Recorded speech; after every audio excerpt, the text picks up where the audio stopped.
Subscribe now and press the bell icon. Never miss an update. जय हिंद दोस्तों।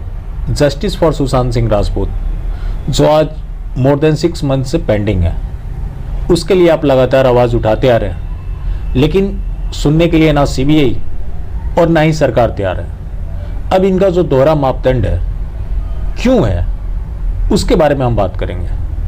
अगर हम सरकार की बात करें, एक तथाकथित किसान आंदोलन चल रहा है। तथाकथित मैं जिम्मेदारी से बोल रहा हूँ, क्योंकि जो वो किसान आंदोलन है वहाँ आप किसानों को देखना चाहते हैं तो आपको दूरबीन लेके जाना होगा। उसी के सहारे ही आप देख सकते हैं। आज एक नई घटना वहाँ से सामने आ रही है। वहाँ एक अस्थायी मॉल भी खुल गया टिकरी बॉर्डर पे।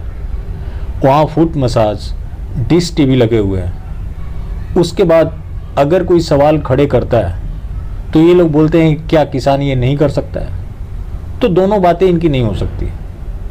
या तो मान लो कि किसान सक्षम है, या तो ये मान लो कि किसान गरीब है। अगर गरीब है तो इतनी फैसिलिटीज़ कहाँ से आ रही हैं। उसके बावजूद वो क्या हो रहा है नहीं हो रहा वो उतना मैटर नहीं करता। सरकार ने 6 बार अब तक उनसे बातचीत कर ली है। प्रधानमंत्री नरेंद्र मोदी जी ने मन की बात में भी उनकी जिक्र की। उसके बाद जो देश के गृह मंत्री हैं वो लगातार उस मामले में नज़र बनाए हुए हैं। आज मोदी जी देश को संबोधित कर रहे हैं। इसके उलट सुशांत सिंह राजपूत मामले में लोग आज 6 मंथ से भी ज़्यादा हो गए, हर किसी से गुहार लगा रहे हैं, हर किसी को टैग कर रहे हैं, लेकिन कोई जवाब नहीं। प्रधानमंत्री मोदी जी ने भी कई बार मन की बात की, लेकिन कहीं सुशांत का जिक्र नहीं किया। वजह आपको पता है क्यों? क्योंकि जो तथाकथित किसान है उन्होंने रोड हाईजैक कर रखा है और जो एसएसआर के समर्थक हैं वो शांतिपूर्ण तरीके से अपनी मांग रख रहे हैं। इस तरह से जो ये सरकार है ये बताने की कोशिश कर रही है अगर आप रोड जैम करते हो, अराजकता फैलाते हो तो सरकार आपकी सुनेगी। तभी उनकी जो 36 मांगे थी सरकार ने लगभग सारी मांगे मान ली। उसके बावजूद भी वो अड़े हुए हैं कि इस बिल को ही वापस कर दो। फिर भी सरकार लगातार उनसे बातचीत कर रही है। इसके उलट सुशांत सिंह राजपूत मामले में लोगों की एक डिमांड है, जस्टिस फॉर एसएसआर, लेकिन कोई सुनने के लिए तैयार नहीं है। ट्विटर पे रोज 3 से 4 लाख ट्वीट्स होते हैं। कई बार पीएम मोदी और गृह मंत्री अमित शाह को लेकर भी ट्रेंड हुए, लेकिन कोई सुनने वाला नहीं है। अब ये लोग बड़े लोकतंत्र की दुहाई देते हैं। चलिए वो तो एक अलग ही मामला है। दूसरी तरफ बात करते हैं सीबीआई की। एक हाथरस का अनफॉर्चुनेट इंसिडेंस हुआ, उसमें सीबीआई इंक्वायरी हुई।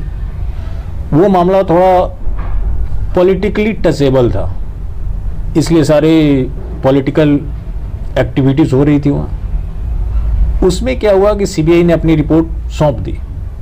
हालांकि सीबीआई ने जो रिपोर्ट सौंपी है उसके लिए उसमें 3 महीने की ज़रूरत नहीं थी।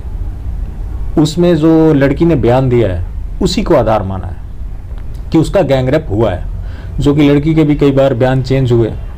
अगर उसकी मेडिकल रिपोर्ट की बात करें तो अगर यूपी में हुई होती तो मान लेते कि चलो ठीक है सरकार का दबाव हुआ होगा, लेकिन ये हुआ सफदरजंग में।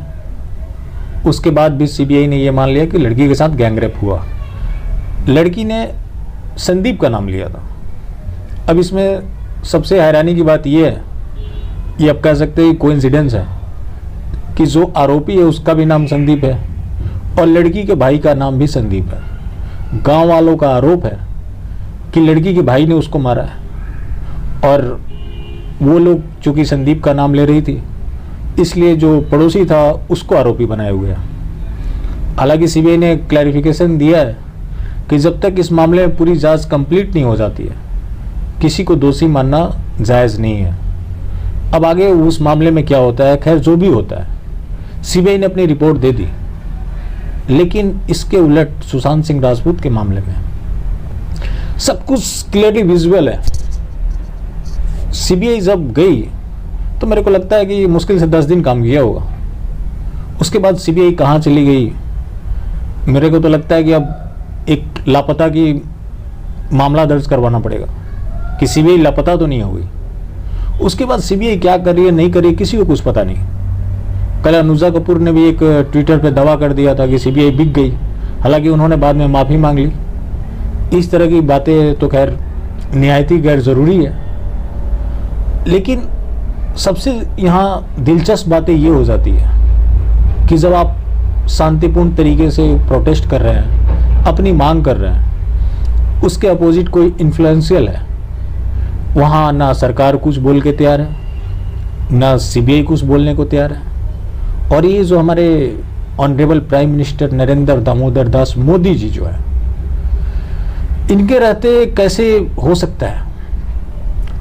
अब रिसेंटली कुछ महीने पहले एक बॉलीवुड का जो नेपो किंग है, जो उसको बढ़ावा देता है, जो ड्रग्स पार्टी करते हुए पकड़ा गया था, उसको समन भी हुई थी। वो ड्रग्स पार्टी अरेंज करता है, लोगों को अपनी सोच में बुला के बेड के बारे में जानकारी लेता है कि रात में कैसे हस्बैंड और वाइफ जीते हैं। हस्बैंड और वाइफ रात में साथ होंगे तो कोई भजन कीर्तन तो करेंगे नहीं। चलिए वो अलग मामला है।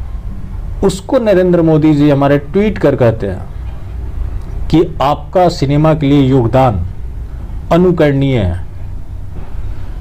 एक तरफ जो उस समय के मौजूदा चीफ मिनिस्टर और आज के मौजूदा प्रधानमंत्री भाईजान के लिए प्लेट उठाते हैं। उस समय तक भाईजान के अचीवमेंट की बात करें तो भाईजान हिरन का शिकार कर चुके थे, शराब पीकर लोगों को कुचल चुके थे, दाऊद की पार्टियों में नाचना इनकी बड़ी अचीवमेंट रही है। और ये राष्ट्रवादी सरकार जो हमेशा दावा करती है कि हम आतंकवाद के खिलाफ हैं, हम दाऊद को पकड़ लाएंगे, लेकिन दाऊद के गुर्गे को हम थाली पकड़ाएंगे।